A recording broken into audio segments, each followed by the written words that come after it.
Welcome back, everybody. This is PCS 101. This is for our class for Wednesday, the 5th of January. Last class, basically, I began the course by talking a little bit about Toastmasters. We saw a video where they discussed the steps that an individual can take in relation to putting together a speech. And as you know, we are in the place where we will be presenting speeches that will be on Monday. So if you think that you would like to present your speech via Zoom, please contact me via email. And that's Ruiz, R-U-I-Z, at gcc.mass.edu, so that we can find the time on Monday the 10th that hopefully is mutually convenient for everybody who's interested in delivering their speech via Zoom, so that we can do that. If not, you can always upload your speech to our Moodle site. And today I had my first chat room, and there was a question in the chat room about what is the best way to upload it. Probably the best way to upload your speech is to do it through YouTube, which is how I do class videos. If you have questions or concerns about how to do that, just let me know. And what we are talking about today are the next 3 chapters in the textbook about organizing and outlining, beginning and ending, and wording speeches. But I also wanted to talk a little bit about the speech template that I had included with your syllabus and other documents. And that is in the syllabus and other documents folder. And I was talking about this at the ending of last class as something that would be useful for you as an active listener, being in the audience, watching and listening to a speech and thinking about the elements of a speech. And of course, it's also useful to you as a public speaker, thinking about how to put together a speech. And I'm going to be using this particular template for your first speech. So I'm just going to go through it. And you can see that the template talks about introductions, bodies, and conclusions, which we are going to be talking about as well. This is in relation to the content of the speech, whether or not you've got something called an attention getter, which we will be discussing, but basically it's greeting your audience. And then some sort of a transition and to finally your body, which is where you've got hopefully your evidence and details with a clear pattern. And you can notice there's a scale there from none to needs improvement to good to excellent. Main points stated, development of points, voice mannerisms, whether or not you're using ums or ahs or things of that nature, and well-chosen words. And then finally, a conclusion where you've got some sort of a summary and some sort of a concluding statement where you're saying goodbye to your audience. And then there's the delivery component of the speech, things like eye contact, body movement, articulation. How well are you basically not necessarily pronouncing words, but how well are you forming the sounds of words, and enthusiasm. And this also gives you an idea of the elements that we are going to be talking about over the course of the semester. And you can see that at the ending of this template, I have the same information but written in sentence form. In terms of content, what is the quality of your introduction? Does it start with an effective and appropriate attention getter? Does it lead smoothly into an intro? What is the structure of the body? Are the main points as subpoints clearly related? Do you follow a logical pattern of ideas? Do you have supporting material, things like examples, visual aids, stories, and other supportive material? And language. Are you using words that appeal to the ear, such as active verbs and expressions that are full of images? Are you avoiding the use of slang except for special effect? Are your transitions clear and varied? And are you avoiding verbal mannerisms like and And conclusion, does your audience get a feeling of completeness after the speech? As well as eye contact. Are you looking at your audience and ensure that your manuscript and your note cards or your visual aids aren't interfering with your eye contact or your presentation? Body movement. Do you have body gestures intended to enhance communication? How are you handling your visual aids? Does your posture provide a positive image? And voice and articulation. Is your voice firm and audible? Do you enunciate properly? And is your pronunciation correct or at least understandable? And enthusiasm and directness. Do you give the audience the feeling that you're talking to them and concerned about their needs to be informed or persuaded? And is your energy level consistently high during the speech? So again, these are all of the elements the text will discuss, and I will be discussing as well as we go through the content of the course. And today I wanted to focus on organizing and outlining. That what my hope is that at this particular point, you are in the midst of preparing for your autobiographical speech. And you might even have an idea of what it is that you're going to be talking about. And some possibilities are giving a kind of life overview with important elements, or selecting a particular time period in your life and just discussing that time period. Or you could discuss a particular element in your life, for instance, an interest. For your first discussion forum question responses, I wrote to several of you, and I responded to all of you, by the way, but I wrote to several of you indicating that there were possibilities for speech topics and what you had shared in just your introduction. Not that you necessarily have to do that. And again, you're not required to respond to your peers in the discussion forum, but I do ask that you read all of the peer responses and all of my responses to them as well, so you can get an idea of what the class discussion would have sounded like. Certainly, when you are going through the discussion forum, if you read something and you feel the urge to comment, please do so in the way that you would do as if you were raising your hand, so we can try to, again, duplicate as much as possible class discussion. So I'm hopeful at this point, at least you have some idea of how you might proceed with a topic for your autobiographical speech. And I usually suggest for students who are grappling with a topic, you can always make the topic education. It's something we all share, whether it be your educational past, or it be your educational future and your goals, or whether it be your educational present. In other words, this particular intercession class. And regardless of what topic you choose, then what you're going to need to do is some brainstorming. In other words, try to generate ideas. And the best way to go about doing that is writing a speaking outline. And I have had students who say that they feel that they're stronger writers than they are public speakers. So you might want to work backwards. In other words, you might actually want to write out a 2-page paper that's autobiographical and eventually reduce it to key ideas.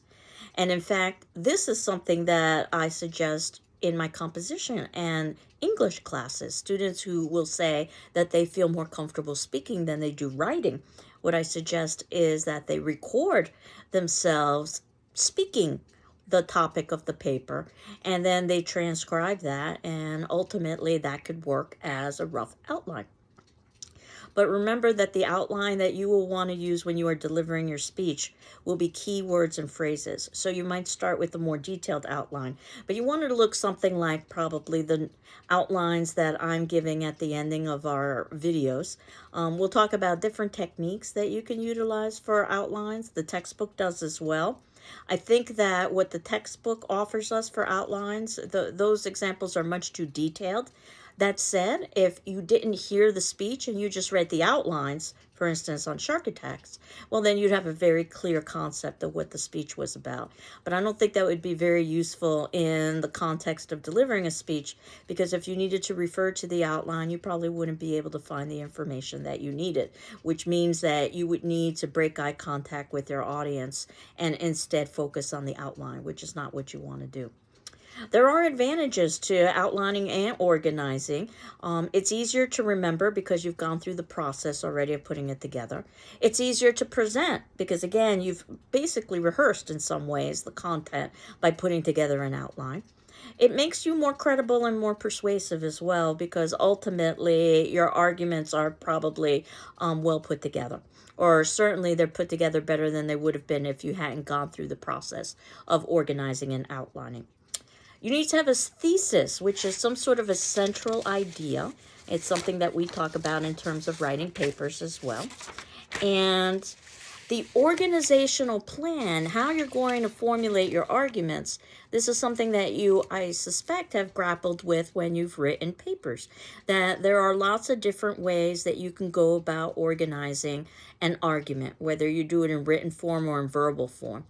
You always have to have the introduction, the body, and the conclusion, the beginning and the middle and the end. But outside of that, you've got lots of options on how to proceed. And my suspicion is that perhaps you've utilized some of these in the past, and you might have used bits and pieces. It doesn't have to be all or nothing. Think about something like chronological order or time order. This works very nicely if you are explaining a process. So if you're talking about steps, you can talk about the previous steps and then the following steps. It's something that oftentimes is done in mathematics classes where past information builds on present and future information. Topical or just general categories or order of importance. And you can put the most important first, or you could put the most important last. And there are pros and cons to each. By putting the most important first, well, you're impressing your audience because you've got a really powerful argument. But you might disappoint your audience as you continue on if the other arguments aren't as strong. And the opposite can be the case if you are starting with your weakest argument and ending with your strongest argument. You end with the strongest argument, so obviously you leave with a very strong impression. But are you going to be able to hold on to your audience's attention as you build up to that strong argument? Something like spatial or location works very well when you're describing something. That organizational pattern can be very useful if you're trying to give a description. And I oftentimes think about real estate agents and the way they would go about selling a piece of property. There are lots of variables that play a role. Obviously, the property itself is going to influence how the real estate agent is going to sell it. But there will also be the audience, or in this instance, the potential customers. And there's also the agents themselves and how they feel strengths or weaknesses in terms of their own presentation skills. But let's say we were going to talk about a house in terms of chronological order. That would make a good amount of sense if it was an older property, let's say on a National Historic Registry from the 1800s, or perhaps a brand new property, a completely new construction that no one had ever lived in before. I don't know if it would work particularly well for a house that isn't old or new, say something like 50 years old or so. But we could also talk about that house topically in terms of categories, that there are 3 categories to consider about this home: the price, the location, and the number of bathrooms, let's say. That said, you might want to put those in order of importance. And again, that's going to be very dependent on the person who's buying the house. One family might think that the neighborhood is most important, the location, while another family might think that the price point is the most important. And spatially, if I were to talk about this house, I could describe what it looks like. That you walk in, immediately in front of you is a small staircase that leads to a kitchen. Off to the right is a small bedroom, or it could be a den. Off to the left is a dining room, off of which are sliding glass doors to a deck. Now, you've never been in this house, but I've given you an idea what the house looks like. So there are lots of different ways that you can organize things, even causally in the relationships, but cause and effect can be tricky. Usually one assumes that cause is the reason for effect, that the first thing that happens is the reason for the second thing that occurs. That may or may not be the case, as we've often seen with politicians. If things are going well, then that politician will say there's a definite cause and effect, that their performance is the reason why things are going well. If things are going poorly, almost certainly that politician will say there is no cause and effect, that the reason why things are going poorly are because of variables outside of their own leadership. So, some suggestions in terms of putting together arguments for an audience. You can talk about things that are familiar to an audience because that tends to engage an audience. Again, this works very nicely if you're teaching somebody how to do something. Again, I think about mathematics, about where you start with familiar concepts first and then you build on those. Question and answer. So I think there's something that's very intuitive, that if a question is asked, even if it's a rhetorical question, a question to which you don't expect an answer, that the audience will supply an answer. I always think about this when I first started teaching, and I asked a rhetorical question in my Shakespeare class about a play called A Midsummer Night's Dream that you might be familiar with, where under the influence of a magic love spell, characters fall in and out of love with one another. One character actually falls in love with a character named Bottom, who not only acts like a bottom or an ass, but he's been, through magic, transformed into a literal ass. And students, even though they understand the power of magic, are sometimes confused. How could someone fall in love with an ass? And the rhetorical question I asked is, well, how many of us have fallen in love with an ass? I expected a few nods. What I received were a few hands in the air with people who wanted to share their stories. So now I've become prepared for that. You never know how an audience might respond when something is live. But I think it does illustrate the fact that if you ask a question, chances are an audience member will supply the answer, whether they do it verbally or they just do it internally. Problem and solution, so that you can present a problem and then hopefully you are offering a solution. This is very useful for the persuasive speech. Or process of elimination, where you go through all of the options and you're left with the last option. Again, that can work very nicely for a persuasive speech. So that speaking outline, and you can see the kind of outlines that I prefer because I've got those listed at the bottom of my video, but my videos. But in the end, the outline should be what you prefer, what is going to help you deliver a good speech. And in the real world, no one would see your outline or know if you were following it. I am asking, as you know, to get a copy of your outline, that you send your outline to me via email, so that I can see your outline as well as listen to your speech. So you can send me your outline on Monday as well. And I will give you suggestions based on my opinion and experience, and evaluate the outlines very informally on a checkmark system. But my suggestion is that you focus on keywords and phrases, that it's something that's easy to skim, that you list stage directions to yourself. So if you wanted to do something, for instance, show a visual, for instance, that I've even had students who remind themselves to breathe, believe it or not. This is probably one of the best things that you can think about doing in terms of relieving anxiety, which I had asked you to discuss last class. And there are lots of things you can do to relieve anxiety. But usually what happens is during times of anxiety, we hold our breath. And we need oxygen at that point more than ever. In fact, I remember I was in a women's self-defense class once where they talked about that if we were ever attacked, we should yell out no. And it wasn't necessarily to draw attention to ourselves, so that it wasn't necessarily a bad thing. It was so that we could get oxygen into our lungs, so that we could either fight or flee, which is probably what we would need to do at that point. So something as simple as breathing can be very useful for reducing nerves. But as the textbook talked about, and many students have talked about as well, things like being well prepared can help reduce anxiety. Things like practicing can help reduce anxiety. Things like meditating can help reduce anxiety. Exercising can help reduce anxiety. Music and color have been shown to oftentimes reduce anxiety. Just having water nearby can oftentimes help to reduce anxiety. So there are a lot of things that you could do to reduce anxiety. But at any rate, thinking about the speaking outline and the stage directions, in addition to that, how you construct that outline is going to be up to you. Some students like putting their outlines on paper. Some students like putting outlines on note cards. If you use note cards, I recommend you number the note cards so that in the event that they were to get out of order, you could easily put them in order. I recommend that you have something physical for your outline rather than relying on something electronic, because if there is some sort of technological failure, then you've lost your outline. So having something physical can be very useful, because at least you know that you can rely on that.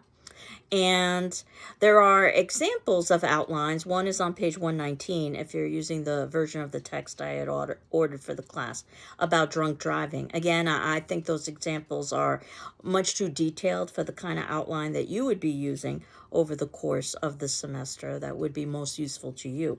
But that's part of this class, is sort of experimenting with different techniques so that you find an outline that's of use to you. Outlines help with memory as well, and we have notoriously poor memories.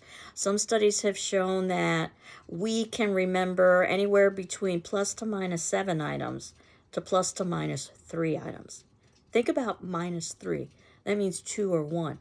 That's an absurdly small amount of items that we can remember.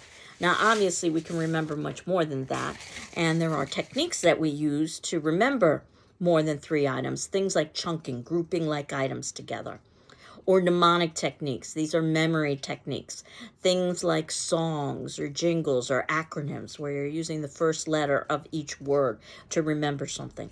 Oftentimes that's done in, again, mathematics classes and in science classes. But even in writing classes, there's an acronym that I share with my students. It's called KISS. Keep it simple, silly.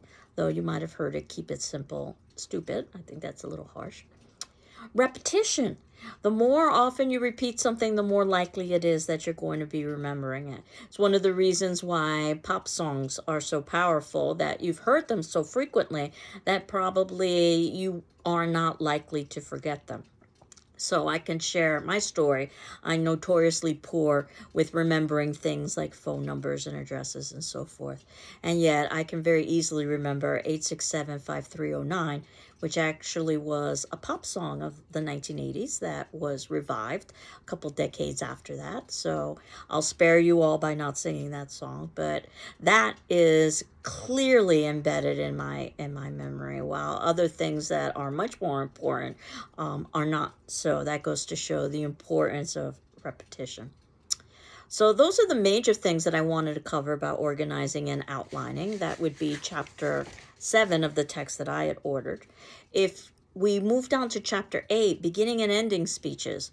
Now, the entire speech is important, ultimately, but the beginning and the ending is particularly important because of a phenomenon known as the primary recency effect, that we tend to remember best what we hear first and what we hear last, the introduction and the conclusion. And you can actually try this out with your own memory and think about something like, let's say, a vacation. And if you remember the beginning and the ending a little bit better than you might remember the middle, then that's probably because of the primary recency effect. So even though the bulk of your speech is spent on the body in terms of time, the introduction and the conclusion are particularly important. And again, this is where experience that you might have had in writing a paper can be very useful to you, because there are lots of techniques that you can utilize to begin and also to end a presentation, whether it be in verbal form or written form. And again, my suspicion is you've probably utilized some of these. Reality, talking about things that are actually happening in the world, so that helps individuals connect to what you're talking about. Proximity, things that are nearby, so, and things also that are familiar. So I think about headlines, for instance, in the news, that if it's something about education, it's more likely to capture my attention because that's familiar and real to me. If it's about higher education, even more so. And if it's about community colleges, even more so. And if it's about Greenfield Community College, I will read it because this is real to me, this is near to me, this is familiar to me. So that said, we oftentimes like suspense, not knowing something, so that leads to drama and intrigue. That's a good way to begin or end. Conflict, and the media does this quite well by giving us stories of conflict. Humor, but humor can backfire. You need to be culturally sensitive when you're using humor, but humor is the great universal that can bond us all together. Just talking about something's importance, saying it's important in the beginning or the ending of a speech or a paper can be a way to begin or end an argument. Question and answer. And the idea is that if you are asking questions that are not rhetorical in nature, questions that you assume are already answered, then you need to provide some sort of an answer. A quotation. It needs to be relevant to what you're discussing. And of course, you need to find that quote. I know everyone's first go-to is to go on Google and just go to the first hit they find. That's not necessarily the best way to find information, as we will talk about. There is a source called Bartlett's Familiar Quotations. It is available online on a website, and it is a trustworthy source. It's comparable to the brand name of Webster's, I suppose, for Webster's Dictionary. So if you were to look at Bartlett's, you can find quotations. They're organized based on topic, listed in alphabetical order. So if you wanted a quote about love, you would go to the L section, look up the word love, and there would be a whole host of quotes there. And I can tell you that there have been quite a few times where I've been online and a quote has been attributed to Shakespeare, which happens to be my particular area of expertise. And I can tell you that was not Shakespeare. So people, as you know, on the internet, sometimes deliberately and sometimes mistakenly, post incorrect information. So you need to be careful about that. I always think about a time where a student began a speech actually with a quote, a rather lengthy quote, and they were reading the quote because they needed it to be exact. But what I and the audience thought was that the entire speech would be read, which is not what you want to do. And the Toastmasters video talked about that. You want to have an idea of the topics you're going to discuss, but basically you want some sort of spontaneity associated with it.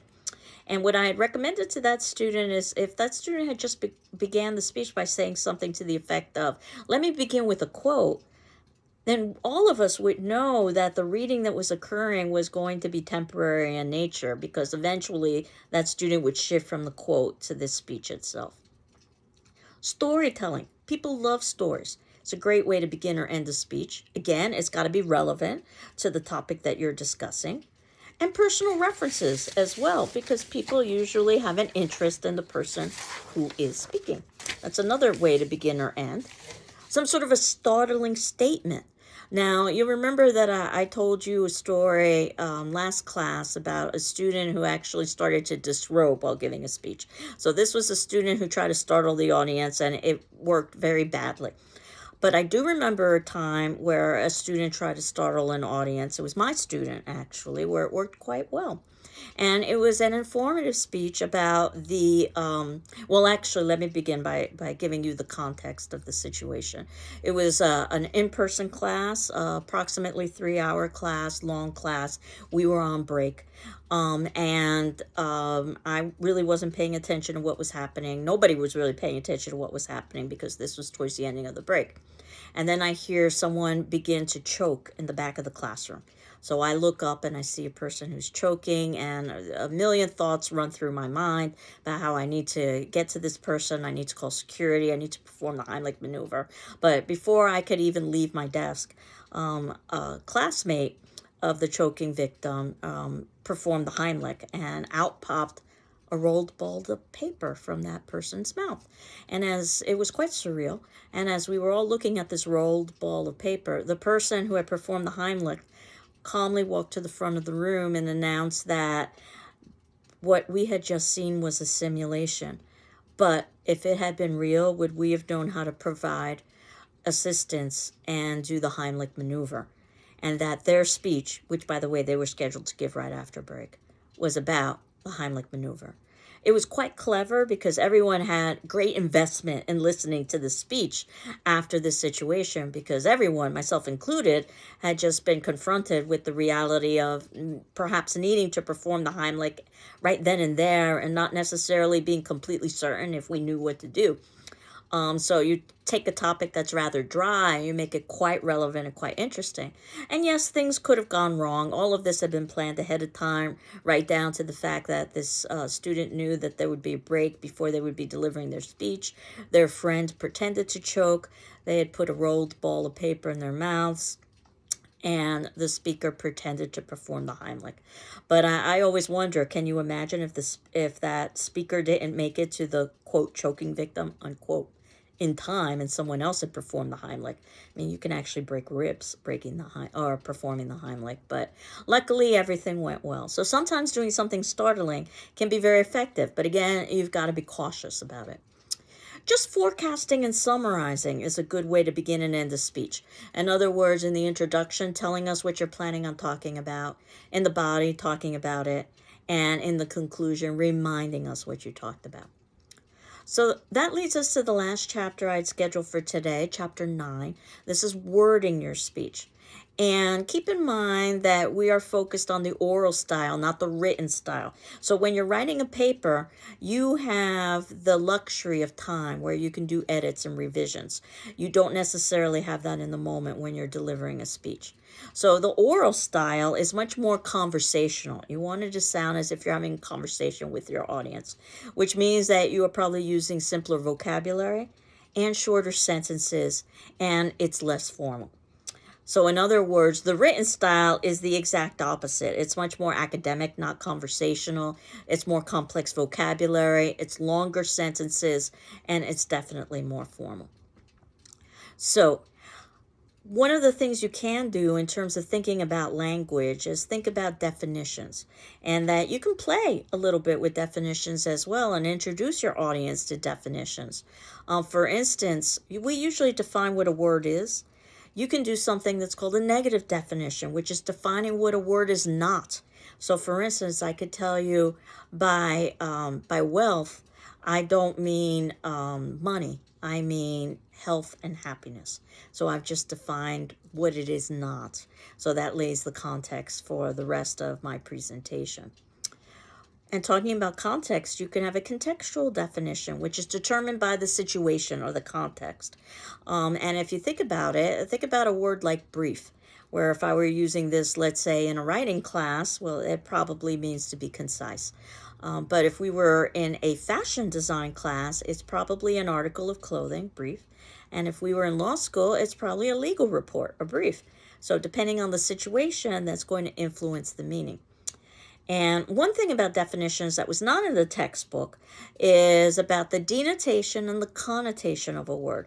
The denotation is the dictionary definition, and that's how I remember it, DD, dictionary definition.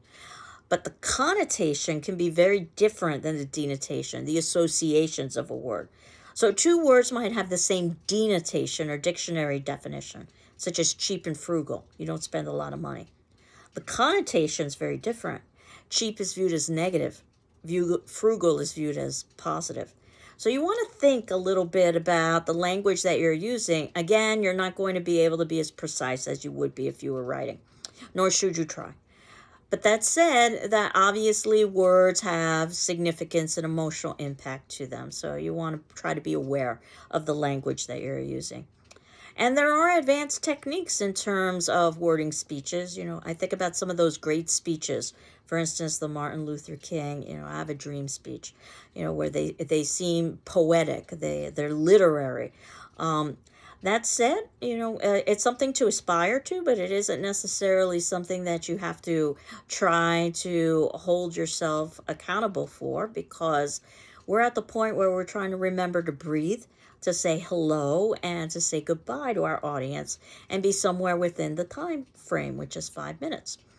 So that said, some of the advanced techniques you can use are using language in ways that are focused on imagery.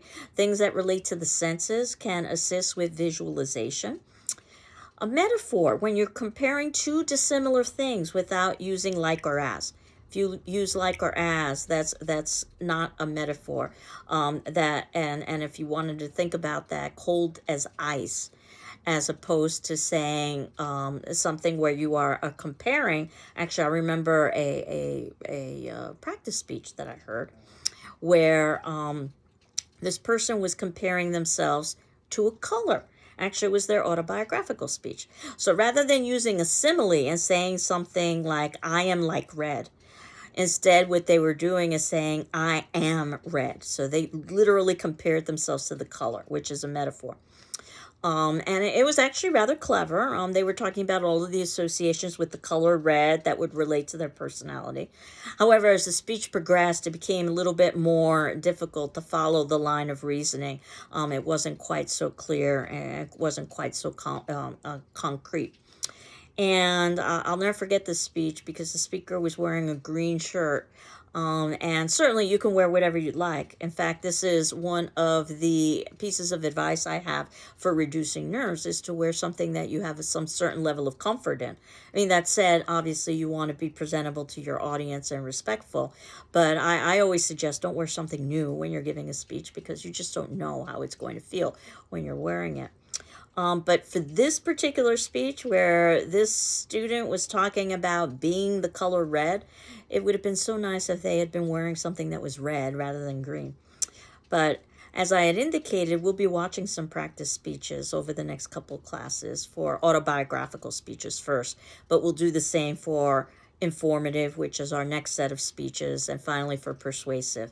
These are speeches that have been uploaded onto YouTube by individuals in no way associated with GCC, so that we can watch these speeches and critique them and not have any anxieties that we're critiquing friends. So again, using things like metaphors or similes or imagery can be very, very useful, just like rhyme. And this is where the endings of words end with similar sounds, gives it a very musical quality. Or alliteration, where the beginnings of words have similar sounds. That said, again, you don't necessarily have to be poetic. The point of a speech is to make sure that you can communicate with your audience and do so clearly. But these are the things that you can spend a lifetime trying to develop, these little details. Do make your language audience-centered, which means that it's appropriate for the audience. So think about who's in your audience. So I believe I might have made a reference to the idea that we're all speaking with an audience of adults. Obviously, if we were working with an audience of children, we would need to think more carefully about things like content, what would be appropriate or inappropriate for a younger audience, as well as language. And to try to use neutral terms whenever possible, terms that are culturally sensitive and terms that are inclusive. Pronouns in particular can be tricky, and not just deciding whether or not you're going to use the pronoun he as a universal. So when you say something like a doctor should examine his patients, I mean, what you're doing is you're basically implying that doctors are male. So better to put it in the plural. Doctors should examine their patients. But certainly you know that there's been a good amount of controversy over whether or not gender is even binary, and whether the plural there can be used as a singular. And I always suggest to students to try to be as sensitive as possible, but that ultimately, again, keep in mind that you are going to be able to be much more precise in your writing than you will ever be in your speaking. And the point of speaking is to be able to communicate. So I'm fairly certain, if I were ever in trouble, I'd ask for a policeman, even though really what I want is a police officer. And if I were writing something out, I would say officer. Almost daily, I ask if the mailman has come. I should ask if the postal carrier has come, particularly because the postal carrier is female. But that said, when you're writing, you can take the time to be that precise. Try to be aware and culturally sensitive when you're speaking, whenever possible. But don't be so anxious about being politically correct and appropriate that you're afraid to speak, because ultimately the point of public speaking is to communicate. And we can't communicate if we don't speak. So that gives you a little bit of an overview of the 3 chapters that I'd assigned for today, leaving us with an attendance question. So our attendance question, which would be due on Thursday at 9 a.m., that's the 6th of January, and if you need additional time, please let me know. What do you think your biggest challenge will be delivering speech number 1, the autobiographical speech? What do you think your biggest challenge will be, and why? So I hope you're doing well. I'm doing well. And we will continue on next class, getting ready for speech number 1, and of course, the other speeches that follow. Take care. Bye-bye.